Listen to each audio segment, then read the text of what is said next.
What's up, music fans of the internet? I'm Derek. And I'm Kevin. And together we're last week's album. We're bringing you two opinions on the best new music. And this week we're talking about The Spirit Moves by Langhorne Slim and the Law. And we're asking the big question, on this album, does Langhorne Slim opt for preaching or dancing? So some background here, Langhorne Slim, Oh, so we're going to start things off like we always do, drinking a beer. Cheers, Kevin, and everyone at home. Cheers, Derek, and everyone at home. Sorry for the interruption. And so much for trying a different script. So here we go, Langhorne Slim.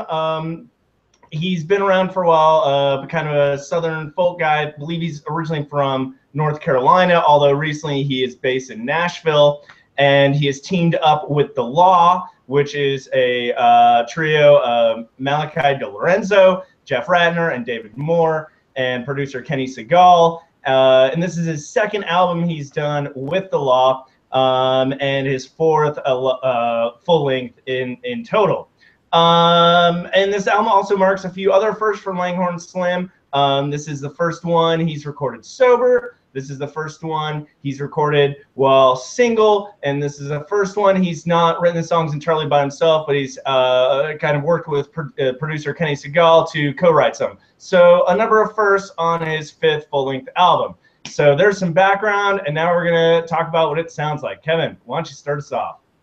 Derek, I think this album sounds like fuzzy folk mixed with classic rock, soul, blues, and gospel. What do you think? I like that. I think The Spirit Moves sounds like Langhorne Slim decided that, you know, if you can't beat him, then join him. It's not such a bad mantra after all. And he sticks with rather than runs from The Law. All right, so key tracks. I'm going with Airplane and Strangers. What about yourself, Kevin? Derek, I'm going with Put It Together and Bring You My Love.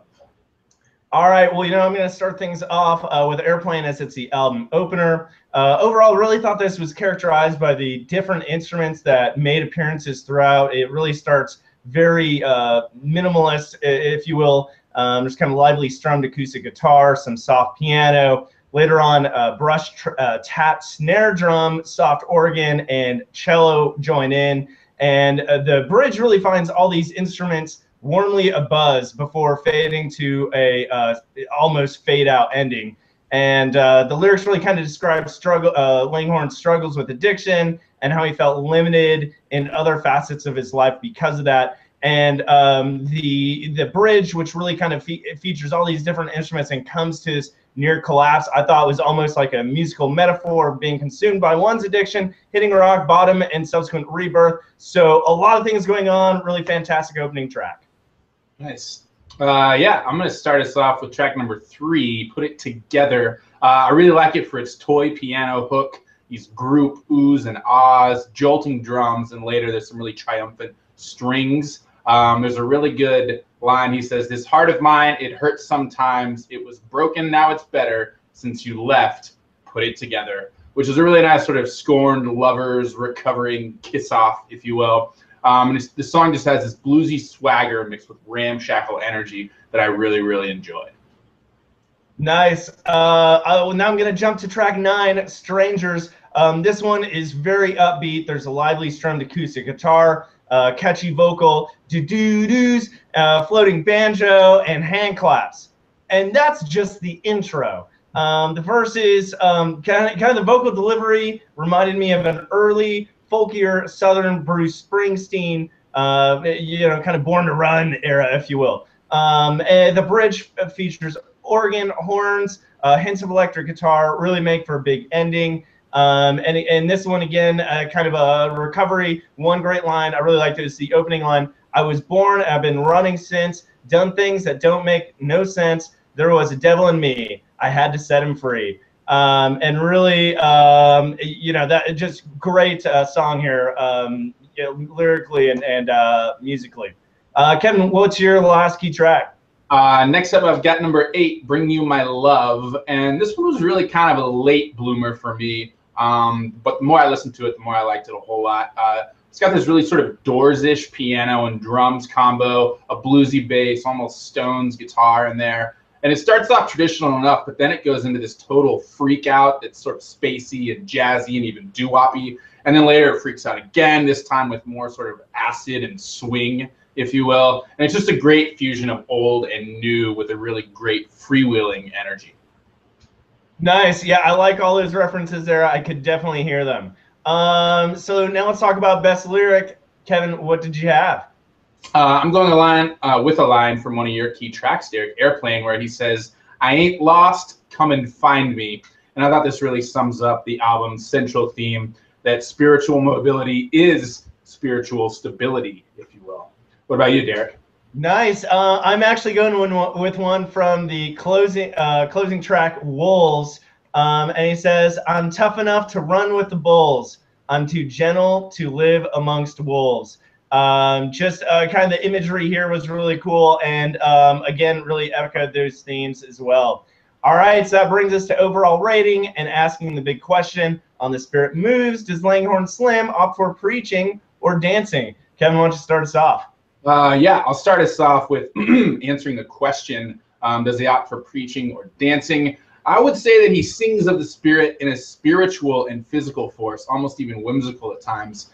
He celebrates the emotion of emotion, if that makes sense, and it's sort of contagiously therapeutic. And I would say he probably dances more than he preaches on this album.